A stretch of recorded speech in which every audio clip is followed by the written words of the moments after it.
sports world is buzzing right now with the Super Bowl coming up. Here in Washington, the Evergreen Council on Problem Gambling is working to make sure people are fully aware of all the different aspects around sports betting, since it is growing in popularity. Amity spoke with Rebecca George, Executive Director of the Washington Indian Gaming Association, and Tana Russell, Assistant Director of the Evergreen Council on Problem Gambling.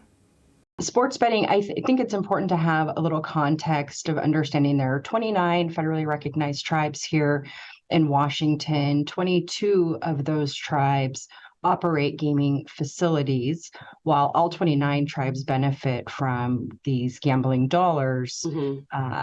14 tribes are now offering some form of sports betting here in Washington. I think it's really, really helpful. I know sports betting is something my husband loves to do. It's super fun. But when people talk about awareness of responsible gambling and problem gambling regarding sports betting, what exactly does that mean, Tana? Yeah. So while we do have some very avid sports fans, and people may see a lot of sports betting commercials, not everybody does bet on sports. So it's important to be aware that it's not necessarily the majority of the population, but if you do bet on sports, it's important to remember that this should not be treated as a supplement to your income, but rather just a form of entertainment. It's something fun to do, can make the sport more enjoyable, but it should stay in your entertainment budget as a hobby, as something fun to do with friends. That's such a good point. And I've heard that mentioned before that, hey, this is something that only very few people can make a living at. So don't start thinking that you are going to be the next, I don't even know what. But I think that's an important point. How has the Washington Indian Gaming Association and the Evergreen Council on Problem Gambling worked together to promote awareness?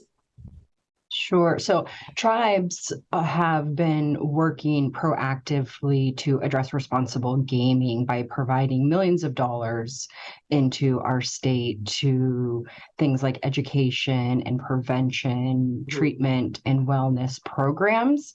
And that hard work has been going on long before sports betting. I think that we have over a 30-year track record of programs that tribes have implemented through their government programs to help address the needs of not only tribal members, but also the entire community, all of Washingtonians. Tribes are providing, we know that treatment is a vital part of a person's recovery, and tribes offer inpatient treatment, intensive outpatient treatment. I mean, it sounds like the tribes understand the issue, very responsible about talking about this issue and addressing it, right? Absolutely. Yes, tribes are very committed to addressing for those that have a problem in this space. We know that it can be a real problem, and tribes are working tirelessly to address addiction in our communities throughout the state. Yeah. And in addition to promoting general awareness of responsible gaming behaviors, as well as awareness of potential for problem gambling and services for that, there's also efforts for prevention and preventing underage gambling. So, you know, sports has fans of all ages, and they're going to be watching the games as well. So we want to be mindful of what messages the kids are also seeing, and if they're thinking that gambling is okay for children, which of course it should not be. And we also do campaigns via television, radio, social media, etc., in addition to what Rebecca was talking about as far as treatment services and other community support services. There's both tribal and non-tribal services serving both tribal and non-tribal individuals all across our state. You know, I just two quick questions last for you. First of all, how do you know if you or someone you love maybe has a problem, and what would you say to people who maybe they're not gambling but need to know about this topic?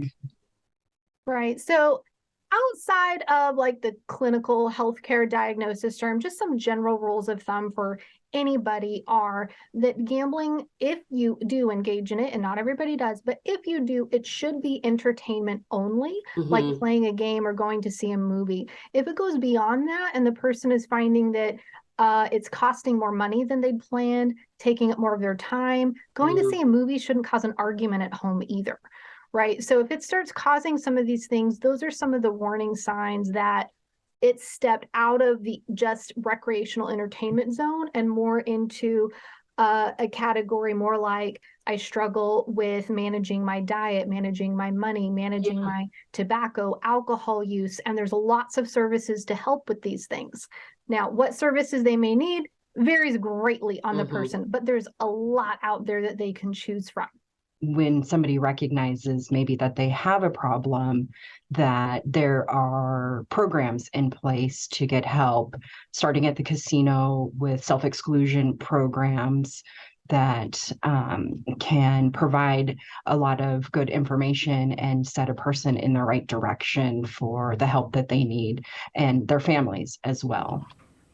24/7 help, information, and confidential referrals to free or low-cost treatment in Washington State are available. All you need to do is call or text 1-800-547-6133. And if you'd like more information about the Evergreen Council on problem gambling and the Washington State Sports Betting Awareness Campaign, you can visit keepitfunwa.org.